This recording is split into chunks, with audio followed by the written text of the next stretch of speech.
দুপুরে আমি চিংড়ি মাছ দিয়ে কচুর শাক ভুনা করছি আর পাতলা ডাউল রান্না করছি। এই দুই নবাবজাদা তারা সবজি কি জিনিস খেতে চায় না। আজকে দেখি আমাকে কে খুশি করতে পারে, ছেলে নাকি মেয়ে। সব কেমন হবে খাওয়াটা? আজকে জীবনে প্রথম খাইতেছি। জীবনের প্রথম কচুর শাক ভুনা কেমন হয়েছে? মজা মজা। তোমার কাছে মজা লাগছে। মজা লাগতেছে? দেখি খেয়ে দেখাও তো, বেশি বেশি করে নিয়ে খাও। আপনাদের কার কার বাচ্চারা সবজি খায় না আমাকে কিন্তু অবশ্যই কমেন্ট করে জানাবেন।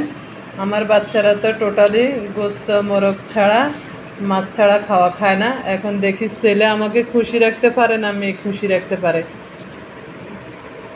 দেখেন ছেলে কি করে, তার নাক মুখের অবস্থা, এই হইলো তার কন্ডিশন।